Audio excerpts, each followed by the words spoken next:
Hello friends, आपका मेरे channel पर स्वागत है। तो हमने कल 10th क्लास का मैथ शुरू किया था, 1.1 कर रहे थे। तो कल हमने यूक्लिड विभाजन एल्गोरिथम के बारे में पढ़ा था, जिसमें ए और बी आपके कोई भी दो धनात्मक पूर्णांक होंगे और क्या हुआ भी उसमें दो नंबर्स होंगे। तो उसकी इक्वेशन आपको कैसे बनानी है, ए जो है वो आपका इक्वल होगा किसके, बी क्यू प्लस आर के। तो उसका हमने एक क्वेश्चन किया था, एचसीएफ निकालना सीखा था यूक्लिड विभाजन एल्गोरिथम से।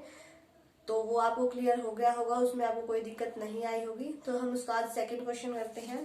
सेकंड क्वेश्चन में दिया गया है कि कोई भी एक धनात्मक विषम पूर्णांक है 6q+1 या 6q+3 या 6q+5 के रूप का होता है, जहां q जो है वो कोई भी आपका पूर्णांक दिया गया है। ठीक है, तो ये क्वेश्चन आपका दिया गया है। तो हमें तो बताना है, यानी दर्शा के दिखाना है कि अगर क्या हुआ आपका कोई भी धनात्मक पूर्णांक है तो उसमें मतलब वो किस तरह के रूप का होगा, उसका आपका क्या रूप होगा। ठीक है, वो हमें बताना है। तो देखिए इसे कैसे करना है, मतलब इसे समझने की कोशिश कीजिए, बाकी तो इसमें लिखना ही है सारा आपको। ठीक है, कोई भी धनात्मक विषम पूर्णांक दिया गया है तो हम उसे मान लेते हैं धनात्मक।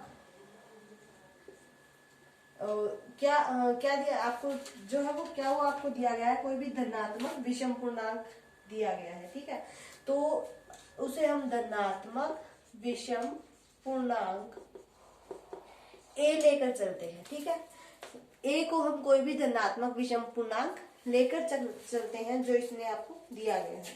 तो क्या हुआ आपका कोई भी पूर्णांक है तो हम क्या करते हैं कि ए एंड बी जो है वो हम इक्वल लेते हैं 4 के, यानी कि ए और बी की जो वैल्यू होगी वो आपके 4 में होगी, 4 तक ही होगी।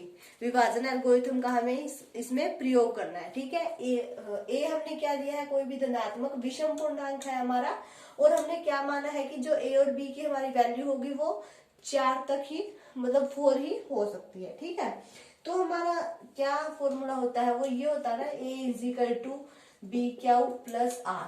ठीक है, तो 4 तक ही है, तो जो R है हमारा वो क्या होगा, वो 0 से बड़ा,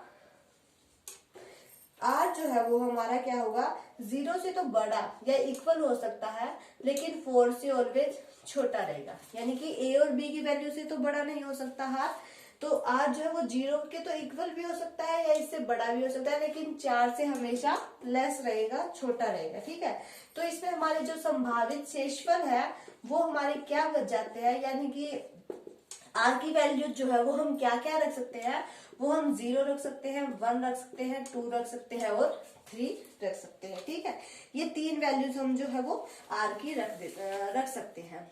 तो B की वैल्यू हमने क्या मानी थी, 4 मानी थी, ए और बी की वैल्यू हमने 4 मानी थी। तो इस तरह से अगर हम इसे इस इक्वेशन में जो है वो पुट करते हैं, तो पहले अगर हम R की जगह 0 पुट करते हैं तो हमारा क्या आता है, 4 क्या हुआ आता है। ठीक है, फिर नेक्स्ट जब हम इसे 1 पुट करेंगे R की जगह तो हमारा क्या आएगा, 4q+1 आएगा, ये 4q+2 आएगा, फिर 4q+3 आएगा आपका। मतलब इस तरह से सोन आपके जो चलते रहेंगे, आप R की जगह जो भी वैल्यू रखेंगे वही आपका 4q के साथ ऐड होता रहेगा। तो जो q है आपका वो आपका इस तरह से होगा। तो हम A क्या लेकर चले थे, A हम लेकर चले थे कोई भी हमारा जो है धनात्मक विषम पूर्णांक लेकर चले थे A हम। तो यहाँ से हम क्या कह सकते हैं कि जो आपका, जैसे देखिए 4 क्या हो गया, क्या की जगह जब हम 0 रखेंगे तो 0 बन जाएगा, फिर क्या की जगह हम 1 रखेंगे तो 4, 2 रखेंगे तो 8, यानी कि 2 के मल्टीपल्स आ रहे हैं सारे। यहाँ भी +2 है, और मल्टीप्लाई में भी अगर हम कोई भी नंबर रखेंगे तो ये क्या आएगा हमारे, ये भी आपके सारे 2 के मल्टीपल्स आएंगे। ठीक है, तो ये दोनों क्या है आपके, ये दोनों आपके सम संख्या, मतलब सम में आ जाते हैं, कि इसमें जो आपकी संख्याएं होंगी वो सम ही आएंगी क्या होगी जगह अगर आप कोई भी वैल्यू रखेंगे तो, फिर यानी कि 2 से वो भाज्य होंगी। और जो जब इन दोनों में आप क्या होगी जगह कोई भी वैल्यू रखेंगे तो वो आपकी संख्या कौन सी आएगी, विषम संख्या आएगी। तो इस तरह से हम क्या कह सकते हैं कि जो हमारा क्या, जिसे हम एक पूर्णांक के रूप में लेके चले थे वो किस रूप का होगा, मतलब अगर वो सम में होगा तो इस रूप का होगा, फिर क्या 4q+2, 4q+4 अप टू 16। और अगर वो विषम संख्या के रूप में होगा तो वो किस तरह का होगा, 4q+1, 4q+3, 4q+5 up to सो इस तरह के रूप में होगा। तो इसमें आपको यही बताना था कि अगर कोई विषम पूर्णांक है तो उसका रूप क्या होगा। तो हमने बता दिया कि अगर फोर क्या के एडिशन में ऐड में अगर कोई सम संख्या है तो मतलब वो आपकी सम संख्या ही लेकर आएगी, और अगर कोई विषम संख्या आती है तो वो आपकी विषम संख्या बनाएगी, चाहे आपका क्या की जगह जो है वो कोई भी वैल्यू रख ले। तो इस तरह से आप जो है वो सेकंड क्वेश्चन सोल्व कर सकते हैं। आई होप आपको क्लियर हो गया होगा। तो इसका नेक्स्ट क्वेश्चन देखिए, आपका दिया गया है कि किसी परेड में 616 सदस्यों वाली एक सेना आर्मी की टुकड़ी को 32 सदस्यों वाले एक आर्मी बैंड के पीछे मार्च करना है। अगर उन्हें समान संख्या वाले स्तंभों में मार्च करना है तो स्तंभों की अधिकतम संख्या क्या होगी जिसमें वे मार्च कर सकते हैं। यानी कि 616 सदस्यों की एक परेड है सेना की, और उसमें जो 32 टुकड़ी है उसमें 32 सदस्यों को भी मार्च करना है। यानी कि एक नंबर आपका 616 दिया गया है और सेकंड आपका 32 दिया गया है। ठीक है, ठीक है, एक नंबर आपको 616 दिया गया है और एक नंबर आपको 32 दिया गया है, और बताना है कि जो स्तंभों की संख्या होगी वो सबसे ज्यादा कहाँ होगी। तो आप इन दोनों का HCF निकाल दीजिए, यूक्लिड विभाजन एल्गोरिथम से आपको पता लग जाएगा। तो 616 32 का किया आपका किसके साथ मल्टीप्लाई करें, देखिए 10 के साथ करेंगे तो भी आपका 320 ही आएगा, बहुत कम रह जाएगा। अगर 20 के साथ करते हैं तो शायद ज्यादा हो जाएगा। तो 32 की जो है वो हम 19 के साथ करके देखते हैं। 9 2 18, 27 और 28, 2 3 8 10 और 6, ये आ गया आपका, लगभग ही आ गया है।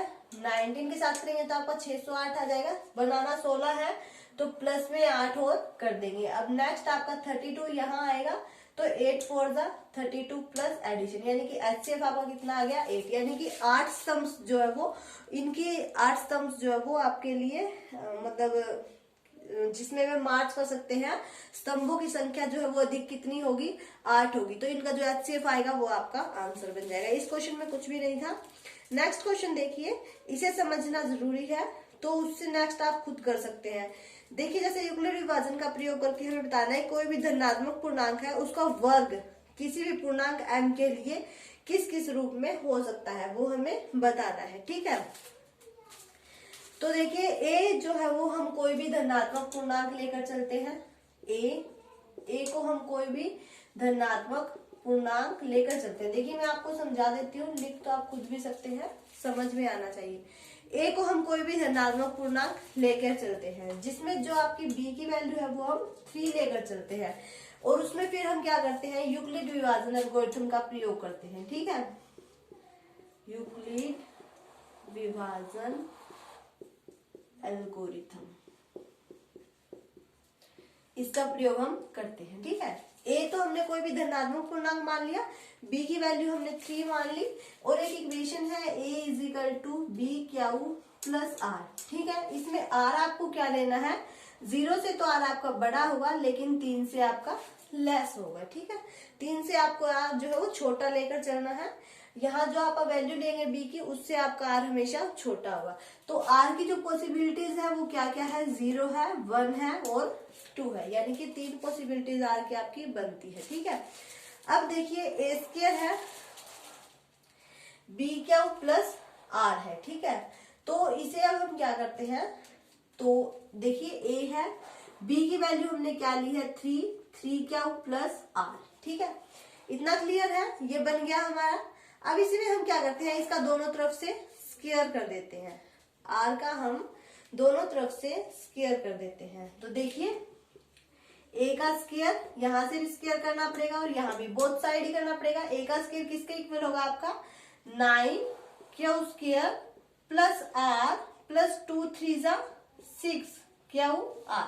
ये इक्वेशन आपकी बन गई। a² जो है वो आपका इसके इक्वल होगा। क्लियर है इतना, क्योंकि इसने वर्ग कहा है इसलिए हमें इसका वर्ग करना पड़ा। ठीक है, तो अब हम क्या करते हैं, अब आप इसमें क्या कीजिए, आप इसमें r की वैल्यूज रखिए। r जो है पहले 0 रखिए, फिर 1 रखिए और फिर 2 रखिए। ठीक है, इससे आपको जो है वो क्लियर हो जाएगा। तो देखिए a² की वैल्यू के लिए जब हम r में 0 रखेंगे तो ये आपका बन जाएगा 9q², ये तो 0 हो जाएगा, यहाँ भी 0 मल्टीप्लाई में आएगी तो 0। नेक्स्ट टर्म क्या बनेगी आपकी, जब हम r की जगह 1 रखेंगे तो 9q² +1 +6 क्यू। नेक्स्ट क्या बनेगी जब आर की जगह 2 रखेंगे, 9 क्यू² +4 और 2 रख रहे हैं ना, तो 6 2 जा 12 क्यू। तो ये तीन टर्म्स आपके बन गई। इसमें हमने क्या रखा, आर की जगह जब 0 रखा तो ये बना, 1 रखा तो ये, और 2 रखा तो आपका ये बन गया। ए स्क्वायर की वैल्यू हमें मिल जाएगी इससे। तो देखिए अब इसमें से हम क्या करते हैं, 3 कॉमन निकाल लेते हैं, क्योंकि बी की वैल्यू हमारी कितनी है, 3 है। तो इसमें से अगर हम 3 कॉमन निकालते हैं तो अंदर आपका क्या बन जाएगा, 3 ठीक है। इसमें से अगर हम 3 कॉमन निकालते हैं तो अंदर देखिए क्यू² +2 और +1 अलग से लिख देते हैं, क्योंकि इसमें से तो हम 3 कॉमन नहीं निकाल सकते। इन दोनों में से निकाला है, इसमें से और इसमें से निकाला, तो अंदर 3 बचेगा, 3 3 9 +3 2 6 ठीक है। फिर इसमें से और इसमें से हम मतलब 4 है ना, इसे हम यूं लिख लेते हैं 3 +1। अब इन तीनों में से हम 3 कॉमन निकाल लेते हैं, तो आपका क्या बन जाएगा, 3 +4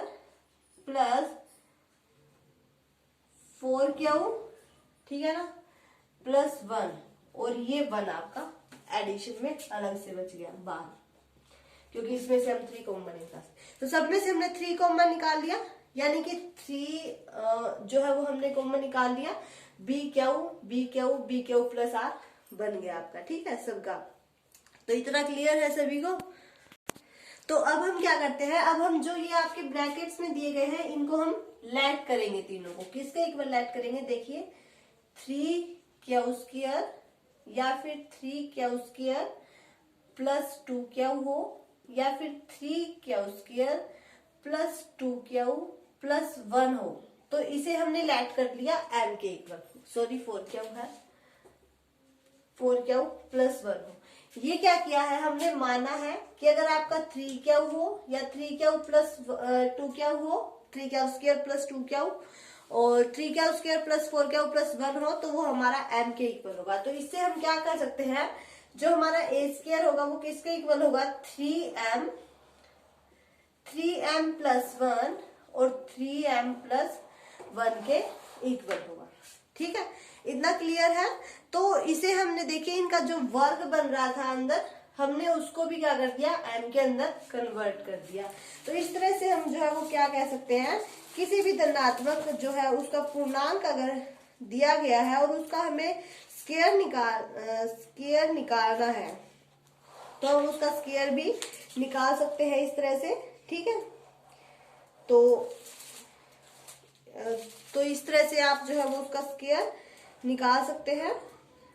तो हम क्या कह सकते हैं कि अगर किसी का वर्ग दिया गया है, किसी भी धनात्मक पूर्णांक का अगर हमें वर्ग दिया गया है, तो हम उसे किस किस रूप में लिख सकते हैं, 3m और 3m +1 के रूप में लिख सकते हैं। इस क्वेश्चन से हमें ये मिलता है।